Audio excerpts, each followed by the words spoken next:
Salut à tous les amis, aujourd'hui on se retrouve pour parler d'un sujet intéressant. J'ai beaucoup de remarques sur le cutting, parce qu'en fait il y a beaucoup de gens qui sont en fait éloignés du coup de cette pratique, parce que dans leur discipline respective en fait c'est quelque chose qui n'existe pas et qui est surtout inconcevable.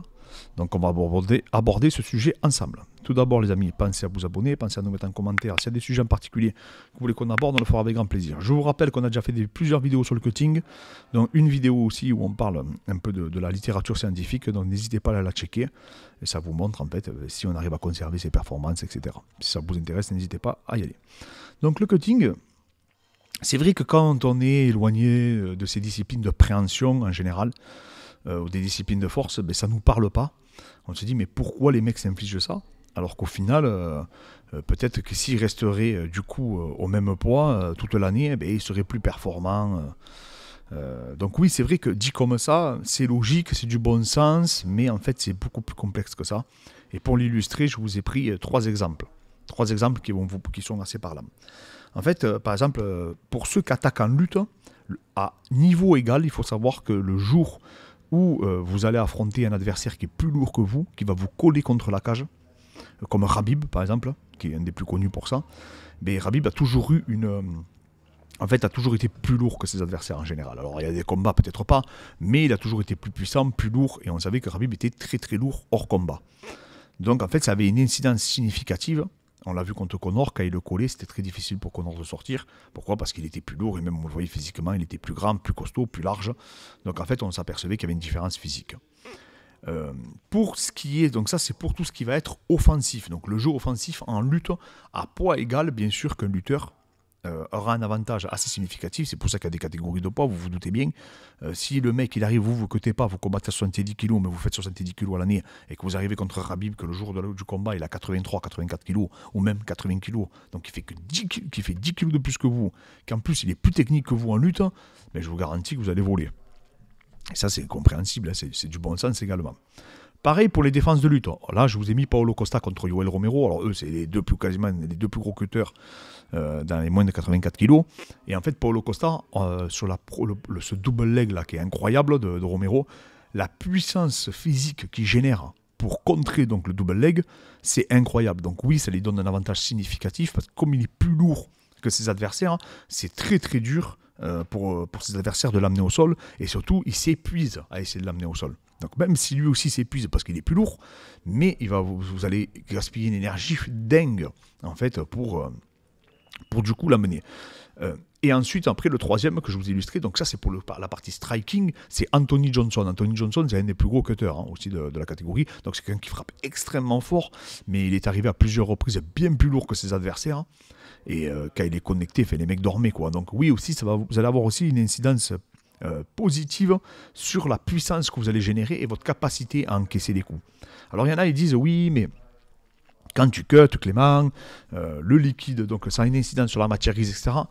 Ça, on n'en sait rien au niveau du cerveau. Il y en a qui pensent que peut-être, mais ça, on ne le sait pas, les amis. Aujourd'hui, c'est très difficile de quantifier, de mesurer, d'avoir un véritable feedback sur ce sujet-là. Je vous dis, je vous renvoie sur la vidéo qu'on a partagée avec une étude scientifique sur le sujet. Enfin, même, je crois que c'est de mémoire, c'est une méta-analyse, donc qui analyse des combattants, etc. Enfin, tout ce qui s'est fait un peu sur les revues scientifiques. Donc, pensez que c'est pas prouvé, ça. C'est pas prouvé et réellement, surtout sur les sports d'endurance de force, on n'en sait rien en réalité. Alors nous, on a déjà fait des mesures dans notre structure, on vous les partagera un jour, mais voilà, ceux qui ont fait des tests sur le 1RM, etc., c'était assez concluant, quoi. Donc ça encourageait même à cutter, pour vous donner une idée. Mais c'est vrai qu'après, ça on le sait de façon empirique, que plus le combat va passer, plus vous allez avoir un coup énergétique qui va être de plus en plus difficile. Et c'est vrai que quelqu'un qui a cuté énormément, qui a laissé des plumes, comme on dit dans le jargon, automatiquement, il va avoir un déficit à un moment donné d'énergie. Donc, c'est-à-dire de réserve énergétique. Ça, c'est possible. Pareil, si vous loupez votre recharge. Si vous loupez votre recharge, et ça, on l'a vu à plusieurs reprises, il y a des gens qui vont titaniser rapidement. Il y a des gens qui vont s'épuiser rapidement. Ça aussi. Est-ce que ça a une incidence aussi sur sur le cerveau, sur les tissus conjonctifs, etc. Certainement, il ne faut pas se leurrer, ce qu'on s'inflige là, en termes de contraintes physiologiques, c'est pas quelque chose d'anodin. Donc ça, il faut le comprendre. C'est dangereux. Il y a des gens qui sont morts en faisant le cutting. C'est dans beaucoup de disciplines. Donc c'est sûr que quand on a un regard extérieur, combien de disciplines où le cutting n'est pas pratiqué, on se dit mais on ne comprend pas, on se dit pourquoi il s'inflige ça, etc. Mais à très très haut niveau, quand tout le monde est fort, eh bien, le fait de cutter, le fait d'avoir du poids en plus, eh bien, ça peut avoir, comme je vous dis, je vous l'illustre là, ça peut avoir une incidence vraiment significative sur votre force et ça peut faire une différence vraiment, hein, parce qu'après c'est sur les détails, hein, le haut niveau, c'est des pourcentages entre les individus. Donc si vous êtes beaucoup plus lourd, par exemple on pense à Khamzat, j'aurais pu mettre Khamzat aussi à la place de Khabib, Khamzat il lutte les mecs, il les jette parce qu'il est bien plus volumineux qu'eux. Le jour où il va affronter des mecs qui seront de son gabarit, par exemple s'il affronte un Paulo Costa, ça risque d'être beaucoup plus dur pour lui de le ramener au sol, ce qui est logique. Pourquoi ? Parce que le mec est énorme aussi, et après la puissance physique fait que les mecs arrivent à défendre. Et donc il laisse plus de plumes. Mais c'est vrai que c'est un avantage significatif. Les gens disent oui, mais alors pourquoi tu le fais ? C'est une question que je vous dis qui revient tout le temps, pourquoi tout le monde le fait ? Mais en fait, tu es obligé de le faire, parce que tu sais que pertinemment que ton adversaire va le faire également. Donc, tu n'as pas le choix. Et aujourd'hui, on le voit, nous, avec Abdul. Il faut savoir qu'Abdul, au Brave, il combattait à 77-78 kg. Aujourd'hui, Abdul, quand il rentre dans la cage, contre Karl, il était quasiment à 87 kg. Donc, c'est plus du tout le même adversaire. Quand il est sur vous en grappling, il fait 10 kg pratiquement de plus qu'avant. Je ne sais pas si vous vous rendez compte, en étant meilleur techniquement qu'il était au Brave. Donc, vous comprenez bien que ça n'a plus rien à voir. On parle plus, c'est plus le même adversaire. C'est un mec qui carrément à 2 catégories au-dessus de ce qu'il était avant. Je parle pour les catégories de sport de préhension. Donc voilà, c'est vraiment ça a une incidence, les amis. Mais c'est vrai qu'après, quand c'est pas la culture du sport, automatiquement, quand dans votre discipline les gens ne cuttent pas, ne perdent pas de poids, mais ça vous vient pas à l'idée de le faire. Mais il faut savoir qu'à MMA, comme il y a beaucoup de gens, et même si votre adversaire il cutte moins que vous, c'est difficile de ne pas prendre le risque, parce que vous vous dites, attends, mais lui il dit qu'il cutte pas beaucoup, mais ça t'en sais rien. Parce qu'il y a des mecs qui font l'intox, ils disent oui, mais moi je cutte pas beaucoup, mais qu'est-ce que c'est pas beaucoup ? Pas beaucoup par rapport à qui, par rapport à quoi ? Ça aussi, c'est délicat. Il y a des mecs que pour eux, non, c'est pas beaucoup, mais ils vont quand même reprendre 10 kilos. Moi je considère Abdul que c'est pas un mec qui cutte énormément. Pourquoi ? Parce qu'à l'année, il est pas très lourd, il est entre 85 et 87 kilos à l'année, et il combat 77. Mais tu dis ça à un mec peut-être qui fait du karaté ou de la boxe anglaise, il va te dire mais qu'est-ce que tu m'en racontes ? T'imagines ce que c'est ? Plus 10 kilos ? Oui, mais pour le MMA, c'est pas si énorme que ça. Par exemple, Khamzat, je pense qu'il est à 90 kilos dans la cage. Et je vous dis, à lutte égale, un mec à 4 kilos de plus, vous allez le sentir passer. Ça, c'est clair et net, et même sur les impacts. Donc voilà, c'est pour ça, c'est pas anodin. Est-ce qu'on peut perdre du cardio ? Oui. Est-ce qu'on peut perdre en énergie ? Oui. Est-ce que c'est mauvais pour la santé ? Oui. Mais là, on parle de sport de haut niveau. Et les gens, malheureusement, ils vous l'imposent. Ils vous l'imposent par rapport aux exigences que notre discipline a. Et les règles, donc le contexte dans lequel on évolue aujourd'hui, ne nous permettent pas de faire abstraction à ça. Donc on dit que c'est le premier combat, et souvent le plus dur, mais effectivement, pour beaucoup de personnes, on l'a vu. Et vous avez bien vu l'Islam la dernière fois, il était plus costaud que Do Bronx. Ça aussi, c'est une incidence, il ne faut pas se leurrer, les amis. Il y avait une différence de puissance entre les deux, physique. En plus, Do Bronx venait de 66. Donc là, on a senti la puissance, par contre, physique entre les deux. Et même visuellement, ça se voyait. Islam était plus costaud. Alors, je ne dis pas que Do Bronx c'est un petit 70 kg, je ne dis pas ça. Mais en tout cas, voilà, ça a une incidence au sol, etc. Tu arrives à mieux résister. Voilà. Après, il y a des contre-exemples. Il y a des mecs qui ne cuttent pas énormément. Adesanya, par exemple. C'est pas un gros cutter. Mais parce qu'il a un style, et c'est un des seuls. Hein. Après, tu prends tous les autres champions. Sterling, il est énorme. Volka, pour un 66, il est quand même énorme aussi. Hein. Il pèse je ne sais pas combien. Hors combat, Islam, il est énorme. Kamaru Usman, Leon Edwards, ils sont énormes. Il n'y a qu'Adesanya, mais après, tu prends Glover ou Jiri, ben, ils sont énormes.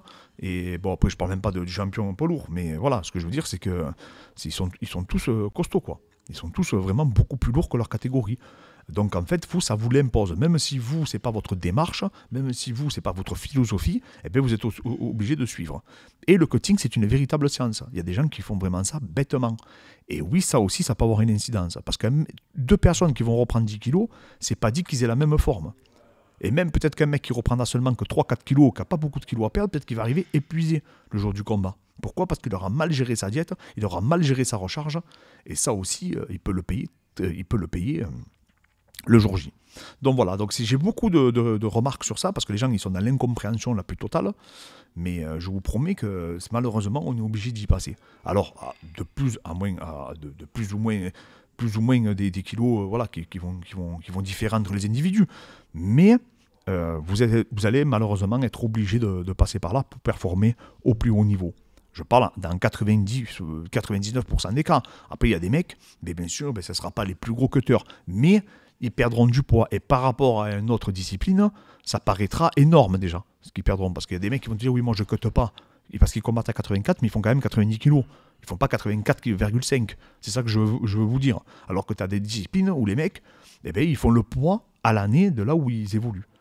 Et je vous dis, et malheureusement, à haut niveau, oui, théoriquement, te dire oui, je reste à 70 kilos, donc je suis bien, et j'arrive à. Je souffre pas, sauf que le lendemain à la cage, si le mec s'est bien rechargé, et qui fait 10 kilos de plus que toi, tu vas le sentir passer, même si tu es meilleur que lui. Chaque coup que tu vas mettre, chaque phase de grappling, chaque phase de lutte, peut-être que le premier round, ça se ressentira moins, mais après, plus les rounds vont passer, plus tu risques vraiment de sentir la fatigue continuer d'avancer. Et après, ça t'épuise, quoi. Ça t'épuise. Et Khabib, ça, c'était un avantage qu'il avait face à ses adversaires, comme Khamzat et comme Kamaru Usman aussi, qui est énorme. Voilà, ça, c'est des combattants qui sont énormes. Paulo Costa, n'en parlons pas. Donc ça aussi, ça t'amène un avantage qui est significatif, surtout pour le très haut niveau.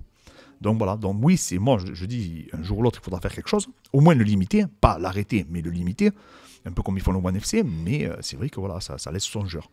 Mais sachez les amis que oui, malheureusement, le cutting aujourd'hui, ça fait partie intégralement de la préparation d'un combattant, c'est pour ça qu'il faut être accompagné avec des personnes compétentes et qui vont vous permettre de limiter la casse, parce que c'est pas anodin pour l'organisme, les amis, ça il faut bien le savoir, il faut que ce soit bien mené, bien réalisé, et à partir de là, voilà. Donc voilà, je vous renvoie aussi à regarder les autres vidéos si vous voulez voir, on en parle un peu plus. Mais c'était un point que je voulais faire parce que comme je vous dis, j'ai beaucoup de réactions sur le sujet. Et du coup voilà, donc n'hésitez pas s'il y a des sujets que vous voulez qu'on aborde, on le fera avec grand plaisir, je vous l'ai dit. N'hésitez pas à mettre un petit like, un petit pouce et tout ça, ça nous encourage, on reçoit énormément de messages. Et je vous dis à très bientôt les amis.